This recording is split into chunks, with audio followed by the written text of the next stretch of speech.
I'm back to read some more poems. So the first one is Bruises Like Countries by Lainey O'Hanlon, which is from this book, which my friend Knuckles lent me about 2 years ago, and I haven't given back to him. I was bragging to him the other day about having one subscriber on YouTube, and he told me that it's actually him. So this one is for Knuckles. Long hair screened Maria's face, turned away from the camera on his phone, her naked body, bruises like countries on the ocean of her flesh. He sent this photograph to a friend, wrote underneath, "I have her under control," and pressed send. And Maria is with you now as you go about your day, though you wanted to screen your eyes, like the photograph of that Syrian girl with her hand covering the eyes of her doll. You couldn't see that horror, just the child looking at whatever they were doing but hiding it from her doll.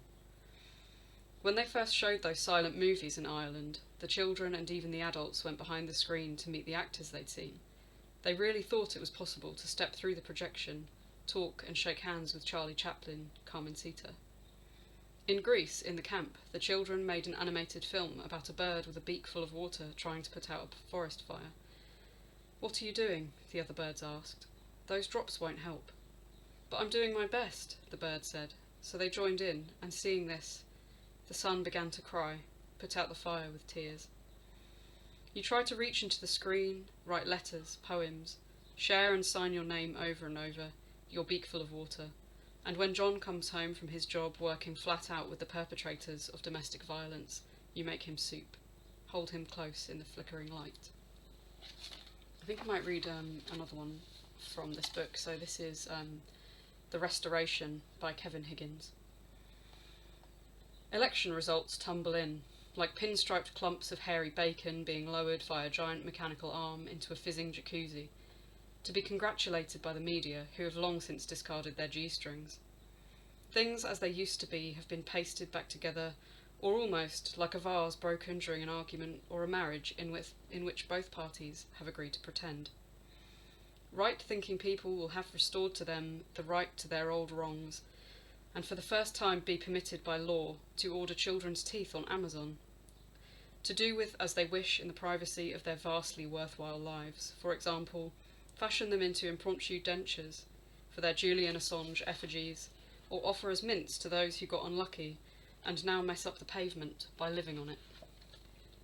So that is from The Children of the Nation, which is a great book. Thanks again, Knuckles, and I will give it back at some point. So the next poem I'll read is also by an Irish poet, and it's from this anthology. It's not an anthology, it's a magazine. So this is Quadratic Love Song by Angela T. Carr. So many things will sit inside a square: a book, a bell, a tooth, a cup, a bone. But who would look and think to find them there? Who'd ink their shape in light when there was none? I think about the square that is a house, a room where footsteps creak the wooden boards, the one that's empty of the two of us. I'd name the sound if I could find a word. Though you are never one to fit a tongue or root equations as a graft by hand, you'd lay your shadow as your sun demands, and slip through pauses tighter than a drum. My arms have learned to love the weight of air, to circle what can't linger in a square.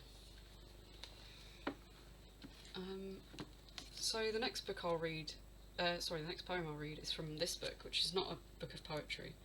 I bought this about 6 months ago because somebody in my family was diagnosed with complex PTSD, and I actually ended up finding the book immensely useful in terms of understanding this person and my relationship with them, but also in terms of my own mental health. And there's a poem in the back of it which the author found graffitied on a wall, so no one knows who wrote it, but I really liked it. Your life is your life. Don't let it be clubbed into dank submission. Be on the watch. There are ways out. There is light somewhere. It may not be much light, but it beats the darkness. Be on the watch. The gods will offer you chances. Know them, take them. You can't beat death, but you can beat death in life, sometimes. And the more often you learn to do it, the more light there will be. Your life is your life. Know it while you have it. You are marvellous. The gods wait to delight in you.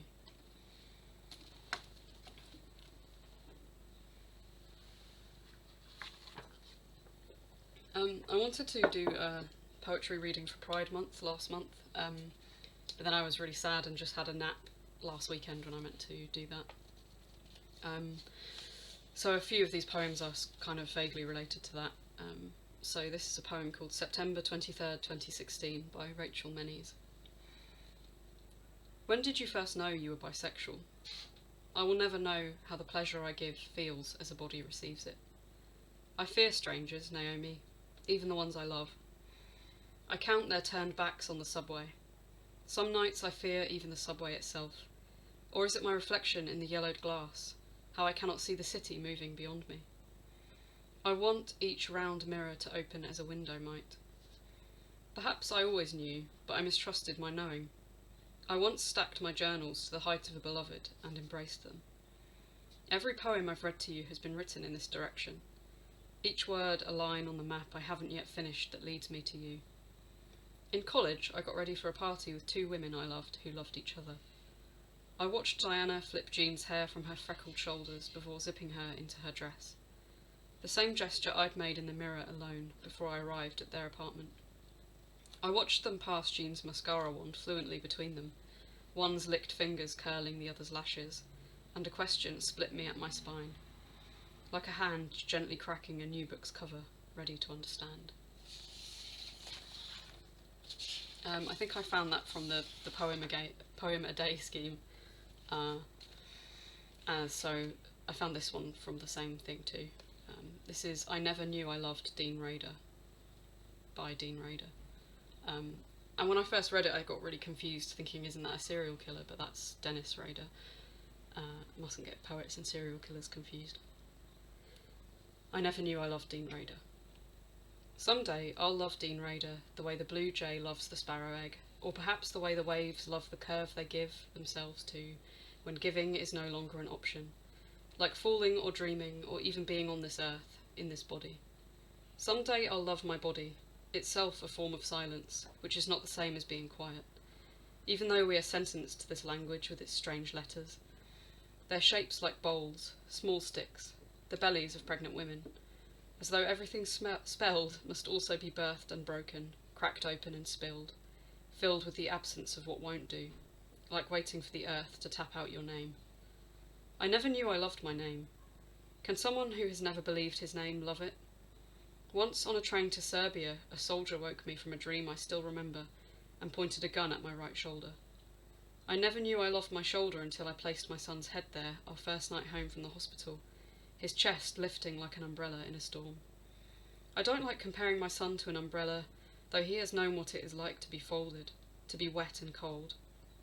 Someday I will love the cold, not just as metaphor, but as means to clarity, which is what I need this November night.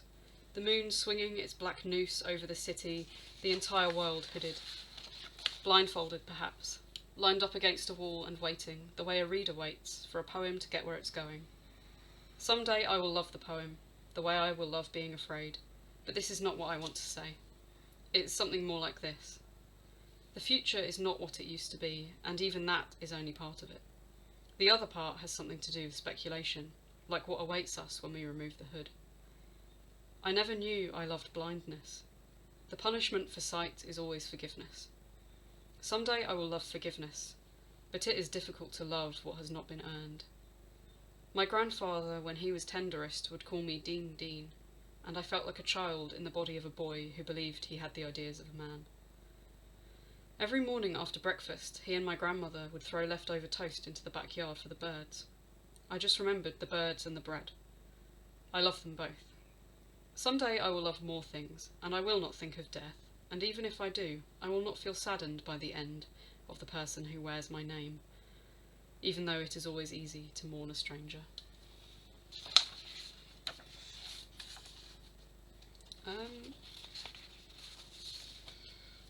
The next one I'm going to read is actually by my boyfriend David Dykes. He wrote a sonnet a day for the whole month of April. I think that's more poems than I've written in like the last 10 years. But this is Panopticon Sonnet. Never have I ever had compliance, always with the logic making escapes, and queasy with disorder.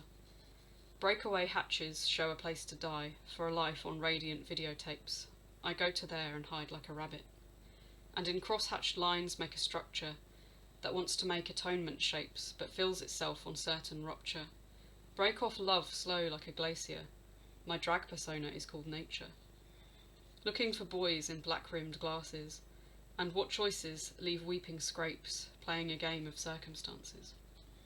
And it's so good I'm going to read another sonnet by David. This is Achilles' sonnet. Waking as lovers, also fighters, I've marked on my bones coordinates, to find my tongue and make it subordinate, its two voices strung like thick light. I grant you will to subsume and reform. You can kiss me on the roof of the car park, and it feels free to wear out my beard and leave the trimmings on the bed. Picking random berries, you advise which are good to eat, but that's not my concern. My ears are full of men like horses. Do you relate? I'm afraid we have different memories of today. In your meadow, wounded nightmares bray.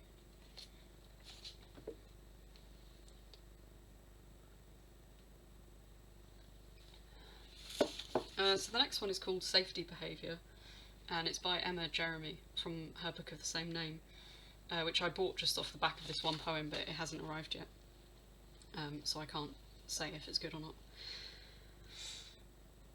The thoughts I've been told to put somewhere else, so I put them on the roof. I put them in a box and post them. I put them in shoes I never wear. I split them up from each other and put each one inside a stranger's pocket, to be taken home and washed so the thoughts drown in several different washing machines. I put them on the wing of an aeroplane, inside a hollow bit of wall. I tie them to balloons and they fly off. I put them in the ocean and they swim away. I hold them over a candle and they evaporate. I hide, no, bake them, inside an enormous, delicious cake, 7 tiers high, and I give a piece of it to everyone. I love that poem. I would try to do that with the thoughts in my brain, but I'm really shit at baking. I think I have 2 more. So this is 6 haiku called You by Kat Payne Ware, and it's from this little book which I think I've read from before. Feel like coming home, pulling my bra from my sleeve like magicians' scarves. Flash on the pillow, the stretch marks on your shoulders suggestive of wings. Hum an absent tune, and my insufficiencies fall asleep to it. Unload cutlery with the care of planting eggs back in a henhouse. Or a shaken tin, and I'm a white dog loping homeward in the dark. Say goodbye, and I stride into the open arms of roadside cacti. Okay, so the last one is by Ocean Vuong, who is a Vietnamese-American poet, and it's from his book Night Sky with Exit Wounds.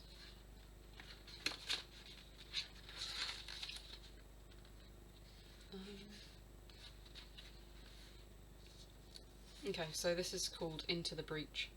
I think I left the page marker on the wrong page, but this one is good too.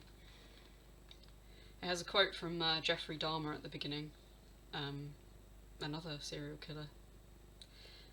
The only motive that there ever was to keep them with me as long as possible, even if it meant just keeping a part of them. Grim. I pull into the field and cut the engine. It's simple. I just don't know how to love a man gently. Tenderness, a thing to be beaten into. Fireflies strung through sapphired air. You're so quiet you're almost tomorrow. The body was made soft to keep us from loneliness. You said that as if the car were filling with river water. Don't worry, there's no water. Only your eyes closing. My tongue in the crux of your chest. Little black hairs like the legs of vanished insects. I never wanted the flesh. How it never fails to fail so accurately. But what if I broke through the skin's thin page anyway and found the heart? Not the size of a fist, but your mouth opening to the width of Jerusalem. What then? To love another man is to leave no one behind, to forgive me. I want to leave no one behind, to keep and be kept, the way a field turns its secrets into peonies, the way light keeps its shadow by swallowing it. I think that's everything. Thanks for watching. I might do another one, but it really just... I love doing it and I want to be seen and heard, and then when it comes to actually being seen and heard, I find that very scary. So thank you for watching. See you again soon.